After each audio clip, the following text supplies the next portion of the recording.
लोकसभा चुनाव 2024 के नतीजों के बाद से ही बीजेपी और संघ के बीच खटपट की आहट सुनाई दे रही है। दरअसल लोकसभा चुनावों के नतीजे आने के बाद आरएसएस की ओर से लगातार बीजेपी को नसीहत देने का सिलसिला जारी है। सबसे पहले संघ के प्रमुख मोहन भागवत ने बीजेपी को आईना दिखाते हुए देश की हकीकत से रूबरू कराया था। अब राष्ट्रीय स्वयंसेवक संघ के वरिष्ठ नेता इंद्रेश कुमार ने लोकसभा चुनाव के नतीजों पर बड़ा बयान दिया है। उन्होंने इशारे इशारे में सत्तारूढ़ बीजेपी को अहंकारी तक कह दिया और विपक्षी इंडिया ब्लॉक को राम विरोधी करार दिया। जिन्होंने राम की भक्ति की पर धीरे धीरे अहंकार आ गया, उस पार्टी को सबसे बड़ी पार्टी घोषित कर दिया और उसका और जो पूरा उसको मत मिलना चाहिए, जो शक्ति मिलनी चाहिए, वो भगवान ने अहंकार का कारण बोला।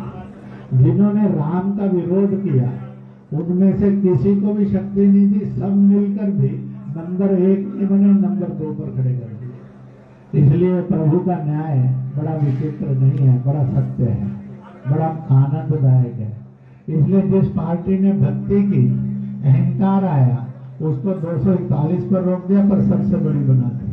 आरएसएस नेता इंद्रेश कुमार जयपुर के पास कनोता में राम रथ अयोध्या यात्रा दर्शन पूजन समारोह को संबोधित कर रहे थे। इस दौरान उन्होंने कहा कि राम सबके साथ न्याय करते हैं। जिस पार्टी ने घमंड किया उसे पूरी ताकत नहीं दी। लोकसभा चुनाव 2024 के रिजल्ट को देख लीजिए। उन्होंने बीजेपी पर निशाना साधते हुए कहा कि जिस पार्टी ने भगवान राम की पूजा की लेकिन अहंकारी हो गई, वो 241 पर सिमट गई, लेकिन उसे सबसे बड़ी पार्टी बना दिया।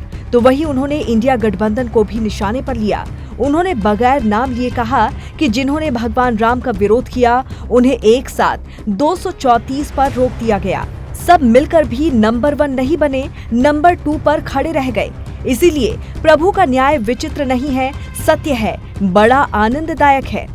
आरएसएस चीफ मोहन भागवत ने सोमवार को कहा था कि एक सच्चे सेवक में अहंकार नहीं होता और वो दूसरों को कोई नुकसान पहुंचाए बिना काम करता है। चुनाव प्रचार की या चुनाव में जो होता है उसकी बात ऐसी है, वास्तव में तो प्रजातंत्र की अनिवार्य आवश्यक प्रक्रिया है और उसमें 2 पक्ष रहते हैं, इसलिए स्पर्धा रहती है।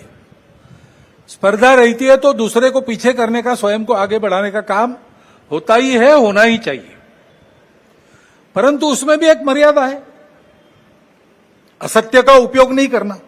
जिस प्रकार एक दूसरे को लताड़ना हुआ, जिस प्रकार प्रचार के दौरान हमारे करने से समाज में मनमुटाव बढ़ेगा, 2 गठ बटेंगे, आपस में शंका संशय उत्पन्न होगा, इसका भी ख्याल नहीं रखा गया। और सृष्टि अपनी माता है, हम सृष्टि के विजेता नहीं है, हम सृष्टि के अंग है। वो माता है, उसका दोहन करना है, उसका पोषण होना चाहिए, इस पर ध्यान देना है। इंद्रेश कुमार आरएसएस की राष्ट्रीय कार्यकारिणी सदस्य और मुस्लिम राष्ट्रीय मंच के संरक्षक हैं। मुसलमानों को संघ की विचारधारा से जोड़ने के लिए भी इन्होंने मुस्लिम राष्ट्रीय मंच की स्थापना 2002 में की थी। लेकिन जिस तरह से आरएसएस की तरफ से बयान सामने आ रहे हैं, उससे ये साफ हो रहा है कि बीजेपी और आरएसएस में सब कुछ ठीक नहीं चल रहा। Bureau report, TNP news.